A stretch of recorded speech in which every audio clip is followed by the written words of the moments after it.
అందరికీ నమస్కారం. నా పేరు చూకుల దుర్గాప్రసాద్ శాస్త్రి, ఆంధ్రప్రదేశ్ బ్రాహ్మణ వెల్ఫేర్ కార్పొరేషన్ డైరెక్టర్, బాపట్ల జిల్లా, బాపట్ల. ఈ రోజున ఒక ప్రధాన అంశంతో ఈరోజు మీ ముందుకు వస్తూ, గత వైసీపీ ప్రభుత్వంలో కోడిగుడ్ల మీద ఈకల పీకచ్చు అని చెప్పిన ఘనుడు, మాజీ ఐటీ శాఖ మంత్రి, అంటే ఐటీ శాఖకు అర్థం కూడా తెలియని మంత్రి, ఈ రోజున కూటమి ప్రభుత్వంలో ఒక హోమ్ మినిస్టర్గా ఉన్న వంగలపూడి అనిత గారి మీద ఒక వ్యాఖ్యలు చేయడం జరిగింది. ఆ వ్యాఖ్యలు ఏం మాట్లాడాడు అనేది ఒక్కసారి మన ఒక వీడియో చూసిన తర్వాత మనం విశ్లేషణకు వెళ్దాము. కోడిగుడ్ల మీద ఈకలు పీకచ్చు అని చెప్పిన ఏకైక మంత్రి ఎవరయ్యా అంటే మన గుడివాడ అమర్నాథ్.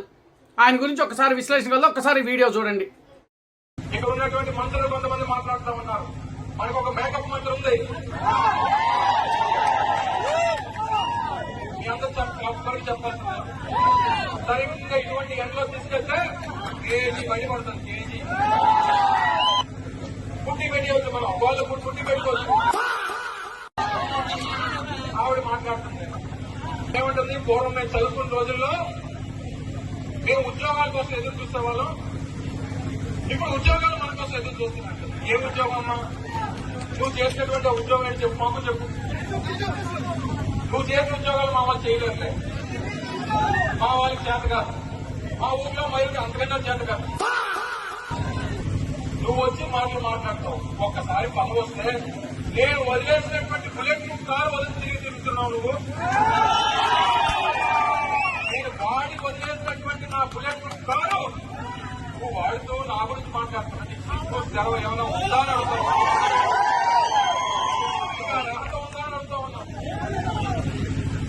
ఏదో గొడవ వచ్చేసరికి నలుగురు గమ్మెలు వెనక్కి తిరిగేసరికి మాకు గమ్మెలతో పని లేదు, నన్ను కంటికి రెప్పలా కాపాడుకునేటువంటి నీకు పదవి పోతే నలుగురు కూడా వెనక్కి వచ్చేటువంటి పరిస్థితి ఉండదు. నాకు పదవి ఉన్నా పదవి లేకపోయినా వేలాది మంది కార్యకర్తలు విన్నారు కదండి ఆ యొక్క వీడియో, ఆయన మాట్లాడిన మాటలు. ఆయన ప్రధాన అంశాలు మూడు సంభాషించారు దీంట్లో.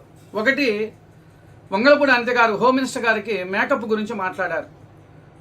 కనీసం మనకు ఒక సభ్యత, ఒక సంస్కారం అనేది ఒకటి ఉంది. స్త్రీలను గౌరవించడం మన పద్ధతి.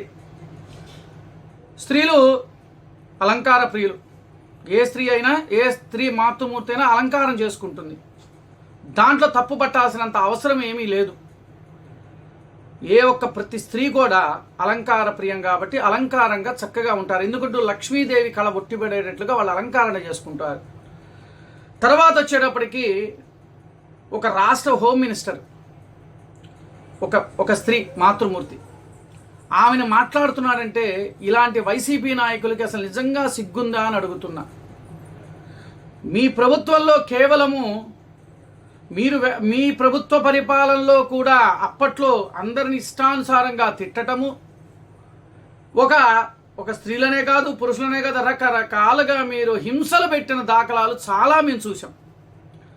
అందుకని ఆంధ్రప్రదేశ్ రాష్ట్ర ప్రజలందరూ కూడా చీకొట్టి మిమ్మల్ని 151 సీట్ల నుంచి మధ్యలో 5 తీసేసి మీకు కేవలం 11 సీట్లు మాత్రమే ఇచ్చారు.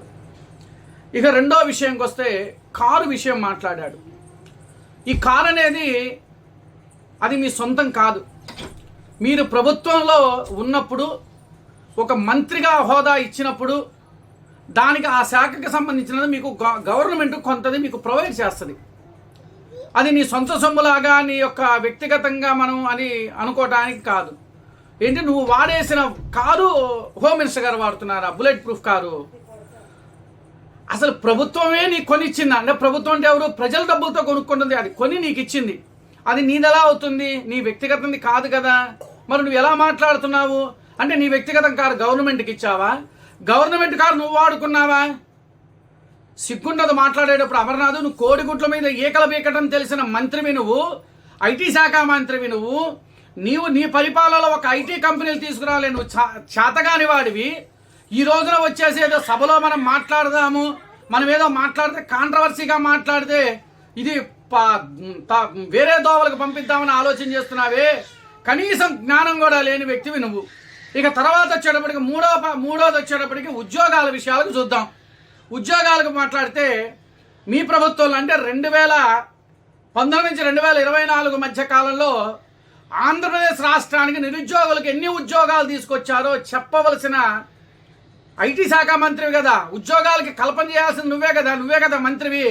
దాహోసు పోతే చలిగా వస్తుంది, దానికి రగ్గులు కప్పుకోవాలని చెప్పుకున్నాడు. నువ్వు కూడా ఈరోజు ఉద్యోగాల గురించి మాట్లాడుతున్నావు. మీకు గుర్తుందో లేదో, వైజాగ్లో మీరు ఒక ఇన్వెస్టర్ పెట్టారు. ఆ ఇన్వెస్టర్ల ఉద్యోగాల కోసం అని చెప్పి ఎన్ని కోట్లు తగలబెట్టి ప్రజాధనాన్ని దుర్వినియోగం చేసి ఇన్వెస్ట్మెంట్ అని చెప్పి ఒకటి పెట్టారు. దాంట్లో అనేక మందికి ఉద్యోగాలు కల్పిస్తావు. నువ్వు మాట్లాడిన అసెంబ్లీలో మీకు గుర్తుందో లేదు, ఆ వీడియో కూడా ఒకసారి ప్లే వస్తుంది, అది కూడా వస్తుంది. ఏంది జింజర్లు, ఏ మసాలా పొడుల గురించి నువ్వు మాట్లాడావు. నువ్వు ఐటీ శాఖ మంత్రివి. నీకు ఉద్యోగాలు ఇప్పించడం చేతగాక, కంపెనీలు తేలాక నువ్వు పోయి దాహోసు పోతే నాకు చలి పుడుతుంది, నేను రగ్గులు కప్పుకొని కూర్చున్నా అని చెప్పి నువ్వు కూడా ఉద్యోగాల గురించి మాట్లాడుతున్నావు. చూసావా, చాలా సిగ్గుచేటుగా ఉంది. ఆంధ్రప్రదేశ్ రాష్ట్రం మిమ్మల్ని కాకరించి ఉమ్మేసింది కాబట్టి 11 సీట్లకు కూర్చోబెట్టింది. ఇంకో ప్రధాన అంశం చెప్తున్నా, కూటమి ప్రభుత్వానికి మీ ప్రభుత్వానికి కూడా నేను తేడా చెప్తున్నా. కూటమి ప్రభుత్వం చెప్పదు, చేసి చూపిస్తుంది ప్రతి విషయాన్ని కూడా. ఉద్యోగాలకి డిఎస్సి ఉద్యోగాలకి ఇచ్చిందా, కానిస్టేబుల్ భర్తీలు చేసిందా, కంపెనీలు తీసుకొచ్చిందా, అనేక సంస్థలను తీసుకొచ్చిందా, రాయల్ ఎన్ఫీల్డ్ వచ్చిందా, ఇవన్నీ కూడా వచ్చినాయి.